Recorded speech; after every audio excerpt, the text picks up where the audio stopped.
नगर news 24 प्रतिबिंब जनमानसांचे।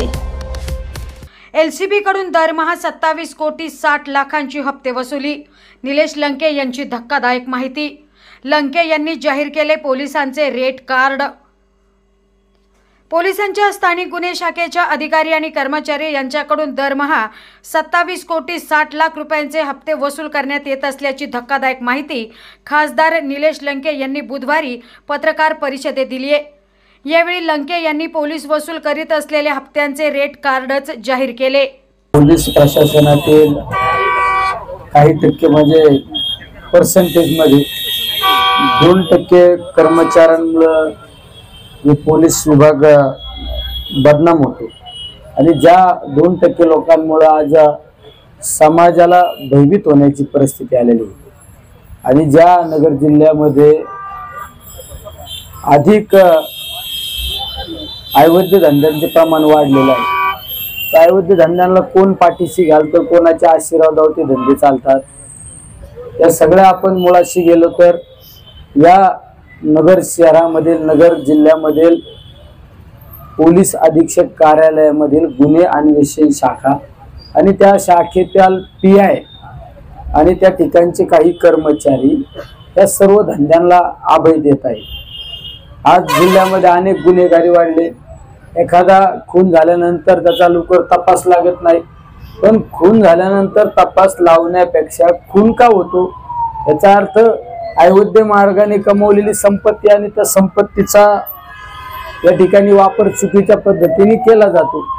या सगळ्या गोष्टी आपण आज या जिल्ह्यामध्ये पाहत आहोत आणि गेले 3 दिवसापासून आम्ही जे उपोषण करतो त्यामध्ये आपली मागणी काय, एक सरळ साधी सोपी मागणी की ज्या गुन्हे अन्वेषण शाखेमधील ज्या PI ने दिनेश अय्यर नावाच्या ज्या गुन्हे अन्वेषण शाखेचा PI त्यांनी काही चुकीच्या निलंबित कर्मचाऱ्यांना त्या शाखेत निलंबित झालेल्या कर्मचाऱ्यांची चुकीची ऑर्डर का केली, त्यांना का इतर कामासाठी आपल्या SP साहेबांकडे त्यांनी सांगितलं की अशा 2 कर्मचारी आपल्याला त्या ठिकाणी गुन्हे अन्वेषण शाखेमध्ये आपल्या तपास कामी बोलवून घेतले।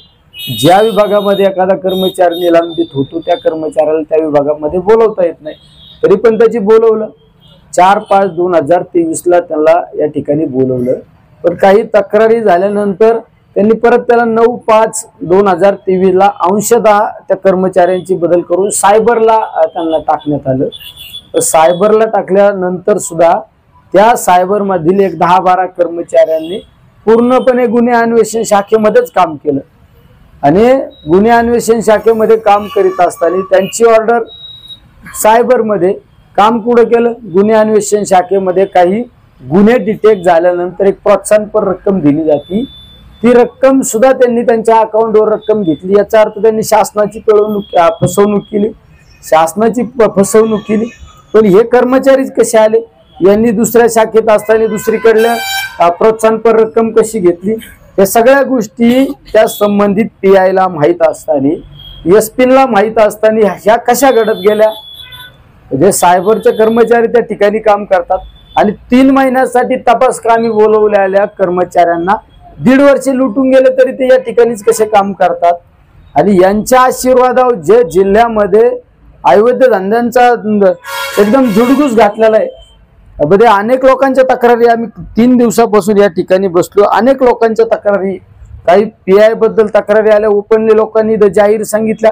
त्यात पोलीस कर्मचारी पोलीस विभागाचे काही रेकॉर्डिंग शूटिंग या ठिकाणी होते, त्यांचं ओपनली शूटिंग झालं, काही आमच्या लोकांनी शूटिंग झालं, ओपनली त्या कर्मचाऱ्यांबाबत तक्रारी केल्या।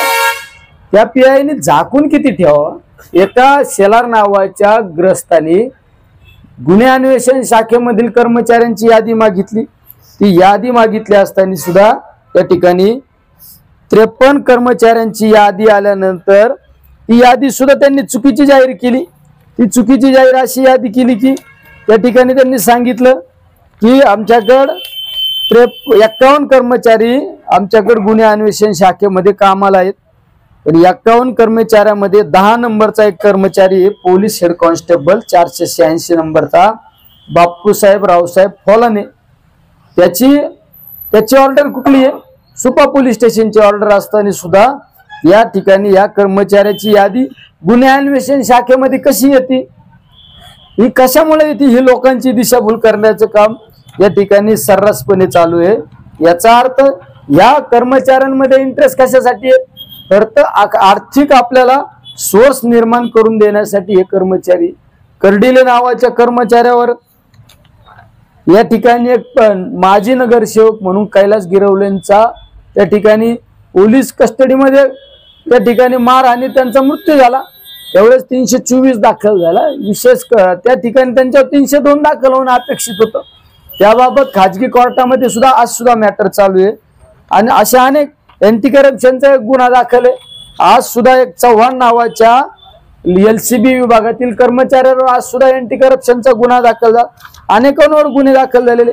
आमचं म्हणणं आहे की यांची ओपन चौकशी लागली पाहिजे। यांची लागत असताना यांच्या नातेवाईकांची चौकशी लागली पाहिजे। त्या चौकशीमध्ये निष्पन्न होईल यांनी अमाप संपत्ती त्या ठिकाणी कमवलेली आहे आणि ती संपत्ती कमवत असताना कोणाच्या आशीर्वादाने कमवली? ही सगळे मिली भगती, हे सगळं संगणमातांनी या ठिकाणी या जिल्ह्याचा कारभार चालतो। आता सांगितलं, तात्यांनी सांगितलं, प्राजक्तदादांनी सांगितलं, विशेष करून आमच्या सोनार समाजाच्या लोकांना व्यवसाय बंद करायची वेळ आली। एखादा काही चोर लोकांशी यांचे संबंध आहेत।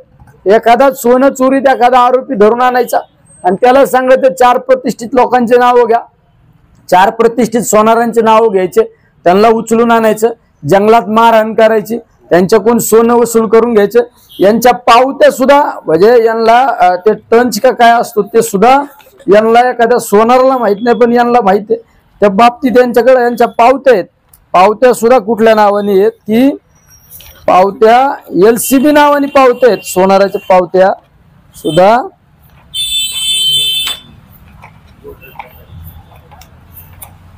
तक्रार अर्जन ते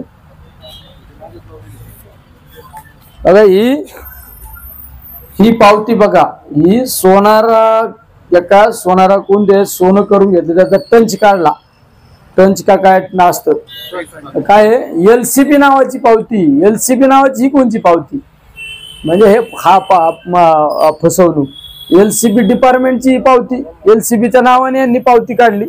म्हणजे असे अनेक गैरप्रकार यांचे या जिल्ह्यामध्ये सर्रासपणे चालू आहे। या ठिकाणी सायबर सेल मधील एक 12-13 कर्मचारी सायबर सेल मध्ये त्यांची ड्युटी आणि त्यांनी काम कुठे केलं? काम त्या ठिकाणी गुन्हे अन्वेषण शाखेमध्ये ते काम करतात। असे अनेक गैरप्रकार म्हणजे मनमानी, ज्या खाकी वर्दीकडे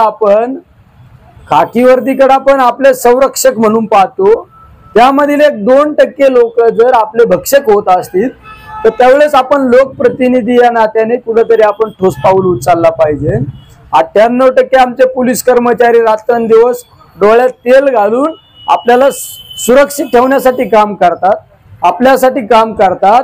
एखादा सण सुद्धा असला तर घरी जात नाही, पण हे 2% मुजर त्या ठिकाणी कर्मचारी हे सगळं जिल्हा चालवण्याचं काम करतात। यांच्या हप्त्याच्या आकडेवारी तर इतकी भयानक आहे म्हणजे तुम्ही शॉकेबल होता। आम्ही 1 महिन्यामध्ये आम्हाला काही ज्या माहिती मिळाल्या त्या माहिती काढायचा प्रयत्न केला। यांच्या काही पतसंस्थांच्या बाबतीत सुद्धा काही चौकशा लावायच्या, एखाद्या चांगल्या प्रतिष्ठित माणसाला उचलून आणायचं, त्या बाबतीत सुद्धा त्यांनी त्या ठिकाणी आपल्या काही लोकांना आरोपी करून पैसे कमवण्याचं काम केलं। म्हणजे सगळं कुराण यांना सापडलेलं आहे। यांनी जे आपल्या या नगर जिल्ह्यामध्ये अवैध धंद्यांचा जे सुळसुळाट झालेला आहे त्यामागे यांच्या सगळ्यांच्या हात त्या ठिकाणी आहेत। त्यांची बऱ्याच ठिकाणी पार्टनरशिप आहे। असे काही आम्ही अंदाजे जे आम्हाला ज्या माहित्या मिळाल्या त्या मी आज तुमच्या समोर या ठिकाणी आम्ही जाहीर करतोय। म्हणजे आपल्या जिल्ह्यामध्ये एक चंदन आणि रेसलिंग नावाचा एक त्या ठिकाणी व्यवसाय चालतो। रेसलिंग म्हणजे सरकारचं त्या ठिकाणी धान्यांचा 2 नंबर चालतो। चंदनच्या आपल्या जिल्ह्यातून काय तस्करी होती, त्या चंदन आणि रेसलिंग मधून यांना अंदाजे यांना महिन्याला 40 लाख रुपयाचा हप्ता मिळतो। किती? 40 लाख रुपयाचा हप्ता मिळतो। लोखंड आणि स्टील सारखा एक प्रकार तुम्ही पाहिला असेल, नगर पुनर्वडणी नगर आपल्या पांढरी रस्त्याने जर गेले तर काही धाब्यांवर रात्रीच्या गाड्या असतात आणि त्या गाड्या खाली होतात, स्टीलच्या गाड्या खाली होतात आणि त्या टपाव कुठेतरी दगड टाकून दे हे करायचं असं ज्या स्टीलच्या सवय करतात त्या एका दुकानदाराकडून अंदाजे 80,000 रुपये त्या ठिकाणी हप्ता घेतात। असे कमीत कमी आमच्या माहितीनुसार आपल्या यंत्रणेच्या माहितीनुसार 7 दुकानं या परिसरामध्ये आहे। म्हणजे त्याचा आपल्याला कलेक्शन त्याचं 5,60,000 रुपये त्या स्टीलच्या हॉटेलवाल्यांकडून मिळतात। गुटखा नावाचा प्रकार आपल्या जिल्ह्यामध्ये सर्रास गुटखा चालू आहे। गुटख्याचा जर विचार केला हिरा नावाचा गुटखा आहे, याची आम्हाला जी माहिती मिळाली आमच्या काही यंत्रणेकडून हिरा नावाच्या गुटख्यावाल्याकडून एक 68 लाख रुपयाची बॅग येते दर महिन्याला। 68 लाख रुपयाची बॅग येते। विमल गुटख्यावाल्याकडून 60 लाख रुपयाची बॅग येते। RMD माणिकचंद सारख्या गुटख्यावाल्याची एक कमीत कमी 25 लाख रुपयाची बॅग या ठिकाणी येते। हे सगळे अंदाजे आकडे पण हे मॅक्झिमम यापेक्षा कमी किंवा जास्त होऊ शकतात। कॅफे फक्त नगर शहरामध्ये जर कॅफेचा विचार केला तर 50 कॅफे नगर शहरामध्ये, किती 50 कॅफे, आणि एका कॅफेवाल्याकडून 1 लाख रुपये त्या ठिकाणी घेतले जातात। असे बऱ्याच आम्हाला कॅफे व्यावसायिकांनी सांगितलं। म्हणजे त्याच्यातून सुद्धा त्यांना 50 लाख रुपये मिळतात। वाळू हा व्यवसाय सर्रास आज पण चालू आहे। वाळू मध्ये या ठिकाणी एका ट्रॅक्टरवाल्याकडून यांनी कुठेच कोणाला सोडलं नाही, एका ट्रॅक्टरवाल्याकडून 25,000 रुपये घेतले जातात। असे कमीत कमी जिल्ह्यात 1000 ट्रॅक्टर जरी आपण धरले तर त्या 1000 ट्रॅक्टरवाल्याकडून हे 2,50,00,000 रुपये त्या ठिकाणी वसूल करतात। वाळूच्या एका गाडीची 4 ब्रास गाडीची यांची जागिरी असल्यासारखं काम करतात।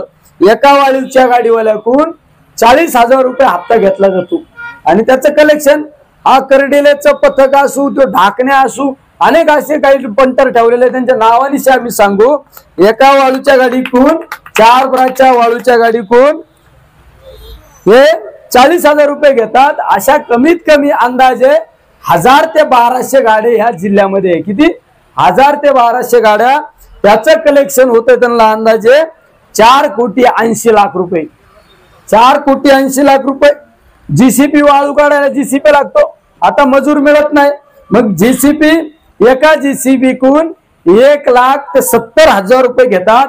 असे फक्त आपण कमीत कमी 200 जीसीबी आपण धरले, 200 जीसीबी जरी धरले तरी त्या जीसीपी मधून 1,40,00,000 रुपये त्यांना त्या ठिकाणी मिळतात। पॉकलॅन सारखा एका पॉकलॅन कून जर आपण 50 पॉकलॅनच धरले, नदीत आपण पाहतो फोटो पाहतो, मला कालच काही लोकांनी फोटो दाखवले, प्रवरा पात्रामध्ये काय फोटो दाखवले।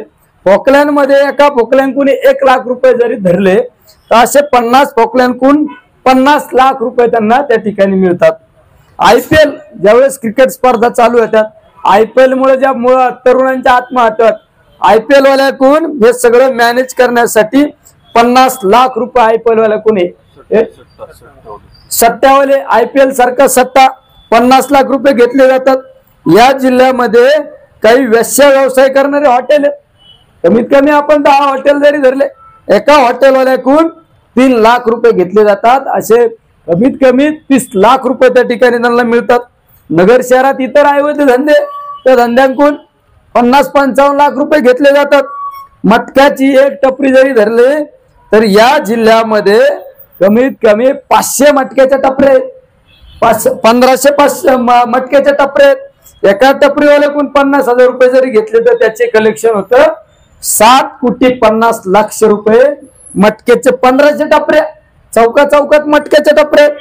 बिंगो लॉटरी, ज्या लॉटरीमुळे तरुणा प्रत्येक दिवशी एखादा तरी तरुण आत्महत्या करतो, ज्या बिंगो लॉटरीचे 200 धंदे जरी धरले आपण जिल्ह्यात तरी एका धंद्यावाल्याकडून 1,70,000 ते 1 लाखापर्यंत हप्ता घेतला जातो। आपण मिनिमम 70,000 रुपये धरले तरी 1,40,00,000 रुपये बिंगो लॉटरीकडून त्यांना मिळतात। माव्यासारख्या आज चौकात माव्याच्या टपऱ्या आहेत, चौकात माव्यावाल्यांचं एक आपल्या जिल्ह्यात टोटल माव्यावाले जर धरले तर कमीत कमी 2,000 ते 2,200 माव्याच्या टपरे आहेत। किती 2,000 ते 2,200 माव्याच्या टपरे। एका टपरीवाल्याकडून कमीत कमी 15,000 रुपये घेतले जातात। याचा जर विचार केला तर 3,30,00,000 रुपये या माव्याच्या टपऱ्यावाल्यांकडून त्यांना वसूल होतात। विना परवाना जे हॉटेल आहे ज्या हॉटेलमध्ये दारू मिळती विना परवाना, काही हॉटेल व्यवसाय जे चालतो ज्यांना परमिशन नाही, असे जिल्ह्यामध्ये असे 1500 हॉटेल धरा. प्रत्येक गावात 2-3 हॉटेल गावाच्या परिसरात असतील.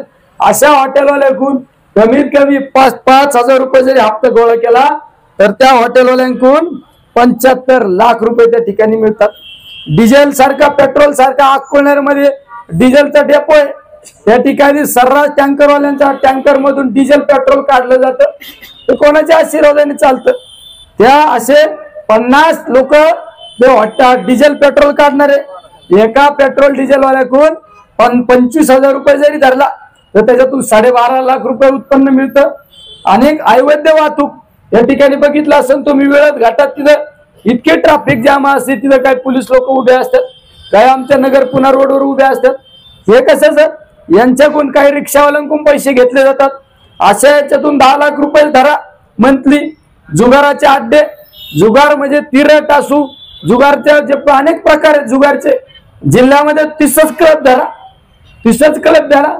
तसं पाहिलं तर नगर शहरातच 30 क्लब असतील. जिल्ह्यात जरी 30 क्लब धरले, एका क्लब वाल्याकडून कमीत कमी 2.5 ते 3 लाख रुपये घेतले जातात. असे 75 लाख रुपये धरा. म्हणजे अभय गुप्ता नावाचा एक इंदोरचा RMD विक्रारा, काल त्यांनी आज ऑनलाईन त्या ठिकाणी गुन्हा सुद्धा नोंदवला. त्यांनी सुद्धा गुन्हा नोंदवला. त्याचं म्हणणं काय, मी गुटख्याचा व्यवसाय करीत होतो, मला शिर्डीमध्ये पकडलं. याच काही लोकांनी त्याची हिंदीमध्ये त्यांनी काल मेसेज सुद्धा पाठवला. मला पकडलं, माझ्या गाडीतून 50 पेट्या काढून घेतल्या, दिवसभर रात्रभर हॉटेलवर बसवलं, 50 पेट्या काढून घेतल्या. मला परत इंदोरला नेलं. इंदोरला नेऊन माझ्या घरच्यांकडून 15 लाख रुपये घेतले ना. आम्ही त्या एका पेटीची चौकशी केली तर एक पेटी ती 60,000 रुपयाला पेटी त्या ठिकाणी. म्हणजे त्यातून सुद्धा काही पैसे कमावले. असे अनेक पैसे. याचं सगळं जर कॅल्क्युलेशन केलं, हे मी तुम्हाला आकडे सांगितले, त्या अभय गुप्ताकडून 30 लाख रुपये. अनेक असे सुपारी नावाचा एक प्रकार, सुगंधी सुपारी नावाचे एक त्या ठिकाणी रॅकेट आहे. त्या सुपारीवाल्याकडून काहीतरी 20 का 25 लाख रुपये घेतले असा आमचा त्या ठिकाणी अंदाज आहे. अनेक म्हणजे हे जरी काढलं तर त्याचा आकडा होतो 27 कोटी 60 लाख रुपये. या जिल्ह्यामधील हे गुन्हे अन्वेषण शाखेचे हे दलाल, हे मगरूर, हे काही कर्मचारी आणि त्यांना मिली भगत असणारे अधिकारी या ठिकाणी हे कलेक्शन गोळा करतात महिन्याला. म्हणजे 27 कोटी 60 लाख रुपये हे सगळे महिन्याला, एका महिन्याला कलेक्शन या गुन्हे अन्वेषण शाखेमध्ये. तुम्ही सगळे समाजामध्ये राहणारे लोक आहे, तुमच्या सगळ्या लक्षात आलं असेल हे धंदे चालू आहेत, या सगळ्या गोष्टी चालू आहे. म्हणजे एका वर्षाला 27 कोटी 60 लाख गुणवले 12 महिन्याचे किती पैसे झाले. हे जर कलेक्शन एकत्र केलं तर या जिल्ह्यामध्ये चांगली डेव्हलपमेंट होईल. ही जिल्ह्यामध्ये चांगल्या पद्धतीची डेव्हलपमेंट होईल. दुसरा एक विषय इथं सोनार व्यावसायिकांच्या बाबतीत आमच्या काही सोनार बांधवांना धरून आणलं जातं, जंगलात त्या ठिकाणी मारहाण केली जाते. अशा सोनार बांधवांच्या लेखी तक्रारी आमच्या प्रवीण लोहाटी असू, प्रफुल्ल उदवंत राहुरीचा असू, नितीन दैवाळकर शेवगावचा असू, संतोष दैवाळकर शेवगावचा, संतोष पंडित शेवगाव, महेश उदवंत गंगापूरचा, अनिल शेलार गंगापूरचा, यामध्ये प्रवीण लोहाटी शेवगावचा 100 ग्रॅम सोनं आणलं त्याकडून आणि त्याला चांदीच्या माला सोडलं. 50,000 रुपये रोख घेतले. त्याची किंमत होती 7,80,000. प्रफुल्ल उदवंत राहुरीचं त्याच्याकडून घेतलं 60 ग्रॅम सोनं, त्याला सुद्धा मारहाण करून सोडून दिलं. त्याच्याकडून त्याची किंमत होती 4,32,000.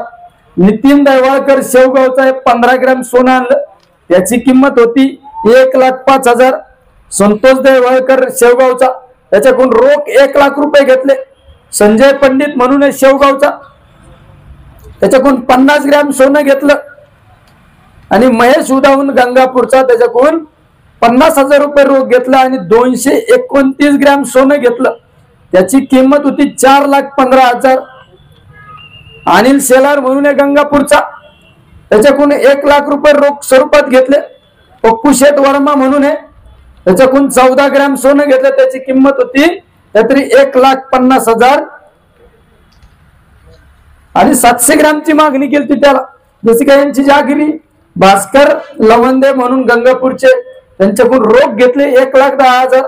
संतोष सदभावे गंगापूरचा, त्यांच्याकडून तर 1 किलो 500 ग्रॅम सोनं घेतलं. 1.5 कोटी रुपयाचं सोनं घेतलं. ती महिला कार्यरत होती.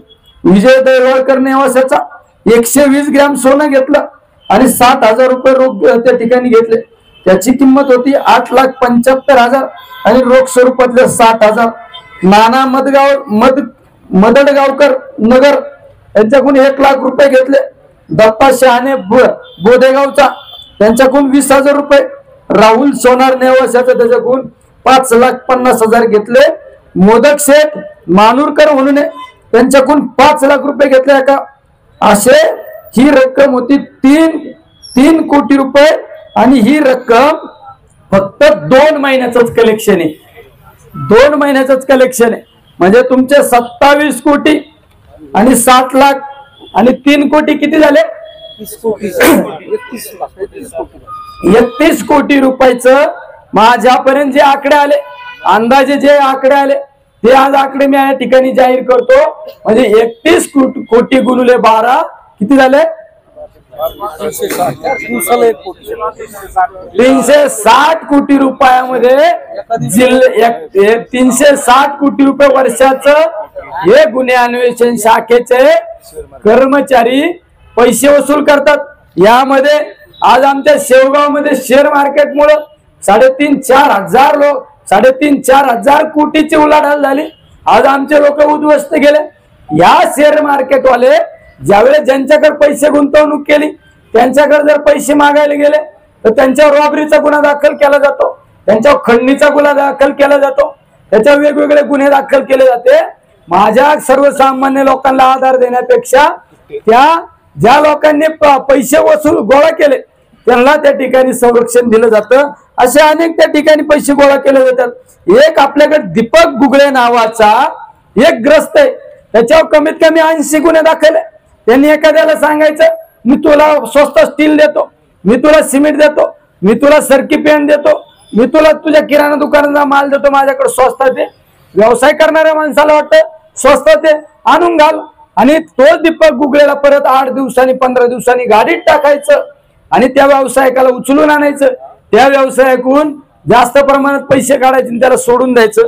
असा काल एक गौतम बोरा म्हणून, गौतम बोरा स्मिरमल कुंदन गौतम बोरा म्हणून एक आपले मुकेश बोरा, त्या मुकेश बोराकडून भुसा व्यापारी म्हणून त्याच्या दुकानात गेले आणि त्याच्याकडून 5 लाख रुपये घेतले. असा दीपक गुगळे सारख्या अशा लोकांचा वापर करायचा. श्रीगोंद्या सारख्या ठिकाणी ड्रॉप होतो, त्या ड्रॉप करणाऱ्या लोकांशी सुद्धा यांची काही ठिकाणी पार्टनरशिप आहे. असे काही पुरावे, अनेक पुरावे. आज गुन्हे, आर्थिक गुन्हे शाखेमध्ये बँक घोटाळे आपल्या जिल्ह्यामध्ये सर्रास चालू आहे. त्या बँक घोटाळ्याच्या संबंधित काही त्या ठिकाणी डायरेक्टर लोकांना उचलून आणायचं, उचलून आणून त्यांना प्रेशराईज करायचं, त्यांच्याकडून सुद्धा पैसे वसूल करायचे. पतसंस्था आज आपल्या जिल्ह्यामध्ये अनेक पतसंस्थेचं जाळ आहे. अनेक पतसंस्था देशधडीला लागल्यात, बंद पडल्यात. त्या पतसंस्थेवाल्याला उचलून आणायचं, एखादी तक्रार घ्यायची, त्या पतसंस्थेवाल्याकडून गुन्हा दाखल करायचं, प्रेशर आणायचं आणि त्याच्याकडून सुद्धा पैसे घ्यायचे. असे अनेक प्रकार चालू आहे. जर चोऱ्या झाल्या, घरफोड्या झाल्या, दरोडा पडला, घरफोड्या झाल्या, एखाद्या ठिकाणी एखादा खून झाला, खून झाल्यानंतर त्या खुनाच्या संबंधित एखाद्या प्रतिष्ठित माणसाची 2 दिवस 4 दिवस जर आधी एखादा कॉल झालेला असला, त्या प्रतिष्ठित माणसाला उचलून आणायचं, सांगायचं तुझा असा फोन आहे, असा फोन तुझा 4 दिवसापूर्वी फोन झाला होता, त्याला बसून ठेवायचं, त्याला 3rd डिग्री वापरायची आणि त्याच्याकडून सुद्धा पैसे वसूल करायचे. गुन्हे अन्वेषण शाखेमध्ये सेपरेट कस्टडी बनवली. विशेष करून गुन्हे अन्वेषण शाखा असो किंवा कुठलाही पोलीस विभाग असो, कुठल्याही कार्यालयामध्ये सीसीटीव्ही फुटेज लावणं आवश्यक असतं. पण गुन्हे अन्वेषण शाखेमध्ये त्यांनी अशी एक त्या ठिकाणी वेगळं त्या ठिकाणी कस्टडी केली. त्या ठिकाणी सीसीटीव्ही फुटेज नाही, कुठं काय नाही. त्यांच्या समोर एखादा आरोपी आणायचा, मारहाण करायची, मारहाण केल्यानंतर सांगायचे बघ काय. अशा अनेक प्रकारे गुन्ह्याच्या संबंधित, खुनाच्या संबंधित एखाद्या माणसाला उचलून आणून त्याच्याकडून पैसे वसूल करायचे. आपल्या जिल्ह्यामध्ये तुम्ही पाहिलं असं काही प्रतिष्ठित लोकांच्या बाबत हनी ट्रॅप सारखा प्रकार झालाय. UP बिहारच्या बाहेरच्या मुलींचे फोटो पाठवायचे, ही जी टोळी, यांच्या संबंधित टोळी, ही टोळी या प्रतिष्ठित लोकांना त्या ठिकाणी हनी ट्रॅप सारखा प्रकार करायचा, त्यांच्याकडून सुद्धा काही पैसे वसूल करायचे असे, आणि या बऱ्याच व्यावसायिकांची पार्टनरशिप काही या पोलीस गुन्हे अन्वेषण शाखेच्या कर्मचाऱ्यांची त्या ठिकाणी कर्मचाऱ्यांची पार्टनरशिप आहे। काही सावकारांना पाठीशी घालायचं, गौतम बोरा सारखा एक सावकार, त्या सावकारामुळे अनेक लोक देशोधडीला गेले, अशा सावकारांना पाठीशी घालायचं, काही कट्ट्यावाले लोकांना बरोबर घ्यायचं, काही लोकांना सांगायचं तुझ्या गाडीत कट्टा टाकू, तुझ्या गाडीत अंमली पदार्थ टाकू। हे सगळे प्रकार आपल्या जिल्ह्यामध्ये गेले अनेक वर्षापासून चालू आहे, आणि हे वर्ष दीड वर्षापासून याचं जास्त प्रमाण वाढले, दीड वर्षापासून याचं सगळ्यात जास्त प्रमाण या ठिकाणी वाढलेलं आहे। त्यामुळं आज आम्ही या आंदोलनात आमची जे उपोषण चालू आहे, ते आमचं म्हणणं हे सगळं थांबलं पाहिजे, हे सगळे 2 नंबर धंदे थांबले पाहिजे, हे सगळं थांबलं पाहिजे। आज आपल्या जिल्ह्यामध्ये जर विचार केला 2 वर्षामध्ये 4,500 मोटरसायकल चोरीला गेल्या, त्याचा गुन्हा दाखल आहे। त्याचा गुन्हा दाखल असताना तशा जर अनऑफिशियली पाहिल्या तर 10,000 मोटरसायकल चोरीला गेल्या, त्या मोटरसायकलचा कुठे तपास नाही। शिर्डी आपल्या जिल्ह्यातलं एक पवित्र ठिकाण आणि आपल्या जिल्ह्याचं नाक आहे, त्या शिर्डीमध्ये प्रत्येक दिवसाला एखादी तरी मोटरसायकल चोरीला जाते, एखादी तरी गाडी चोरीला जाते, त्या ठिकाणी त्यांना तपास करायला वेळ नाही। या ठिकाणी फक्त वसुली म्हणून पठाणी वसुली चालू या जिल्ह्यामध्ये चालू आहे, आणि आपण या ठिकाणी आंदोलन करतो। मगाशी सांगितलं, प्राजक्त दादांनी सांगितलं, तात्यांनी सांगितलं, आपण ज्यांच्या विरोधात आंदोलन करतोय तेच जर मिली भगत असते तर ते आपल्याला कसं न्याय द्यायला नाही, तेच जर मिली भगत असले तर आपल्याला कसे न्याय द्यायला नाही, हे कसं चाललंय, हे सगळं हे आपण एक महिन्यामध्ये हे कुठून आकडेवारी आली, हे कशी आकडेवारी आली, हे सगळे धंदे सर्रास चालू आहे। आज जिल्ह्यामध्ये जे परमिट रूम आहे त्यांना सुद्धा ट्रायडेचं हॉटेल चालू ठेवता म्हणून त्यांना त्रास दिला जातो। तसं वास्तविक पाहता परमिट रूमचा गुन्हे अन्वेषण शाखा किंवा पोलिसांचा काही संबंध नाही, तसा पाहिलं तर त्यांचा आणि एक्साईजचा संबंध येतो, तरी पण त्या ठिकाणी जाऊन त्या परमिट रूम वाल्यांकडून हप्ते घेण्याचं काम केलं जातं। या जिल्ह्यामधील जे लॉजिंग आहे, लॉजिंग व्यावसायिकाला सुद्धा त्या ठिकाणी रजिस्टर पाहिलं जातं, त्याचं रजिस्टर पाहून त्याला प्रेशराईज केलं जातं, त्याच्याकडून सुद्धा पैसे गोळा केले जातात। म्हणजे मी ही आकडेवारी सांगून सुद्धा अनेक आहे आणि तपासाला अनेक आहे। आज प्रवरा सहकारी बँकेची रावसाहेब पटवर्धन नागरी सहकारी पतसंस्था होती, त्या पतसंस्थेनंतर ती प्रवरा सहकारी बँकेला हँडओव्हर केली, त्यामध्ये 25 त्या ठिकाणी डायरेक्टर असताना 7 आरोपींना अटक केलं। त्यामध्ये त्या बँकेच्या चेअरमन पवार महिला तिला जेलमध्ये टाकलं, तिला 1.5 वर्ष टाकलं। मग बाकी जे 18 लोक राहिले त्यांच्यासाठी वेगळं काय, हे रावसाहेब पटवर्धन पतसंस्थेचं, त्यामध्ये या पोलीस कर्मचाऱ्यांनी काही चुकीचं स्टेटमेंट दिलं की त्यांना कुठला अधिकार नाही, अधिकार कुठलाही नसताना त्यांनी सांगितलं की या 18 लोकांचे नाव त्या ठिकाणी वगळण्याच्या संदर्भात फॉरेन्सिक रिपोर्ट झाला, त्या ठिकाणी त्याचं ऑडिट झालं। ऑडिट झाल्यानंतर सुद्धा या विभागातील SP ते काय सांगतात का या डायरेक्टर लोकांना त्यांना काही तपासासाठी आणण्याची गरज नाही। शेवट ते सुद्धा त्या ठिकाणी जबाबदार आहे ना, हे जबाबदार असताना सुद्धा अशा काही लोकांना पाठबळ दिलं जातं, हे कोणाच्या आशीर्वादाने पाठबळ दिलं जातं। हे जे आरोपी तुम्ही बाकी पतसंस्थांच्या बाबतीत कठोर कारवाई घेता, मग रावसाहेब पटवर्धन पतसंस्थेच्या 7 लोकांवर कारवाई केली, मग बाकी 18 लोकांवर कारवाई होणं अपेक्षित आहे, ती काय होत नाही, हे कोणाच्या म्हणण्यावर थांबतं? हे पोलीस प्रशासन जिल्ह्यातील काही राजकीय लोकांच्या आशीर्वादाने या ठिकाणी चालतंय।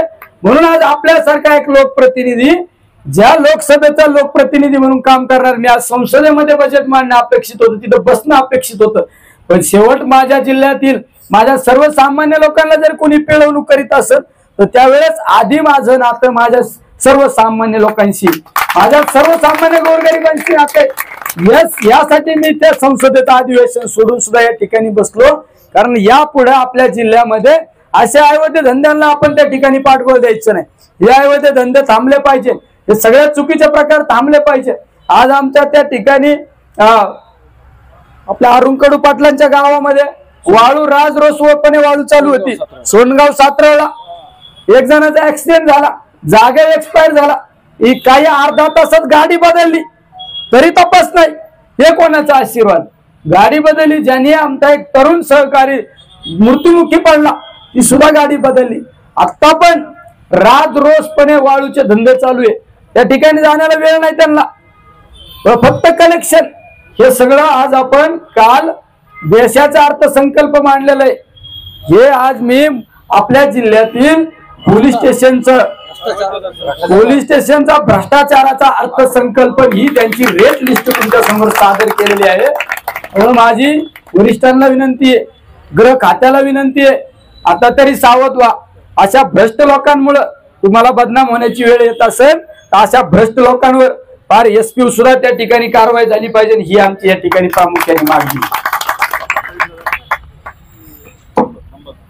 नवीन बातम्या आणि ताज्या घडामोडींसाठी आजच आपल्या चॅनलला सबस्क्राईब करा.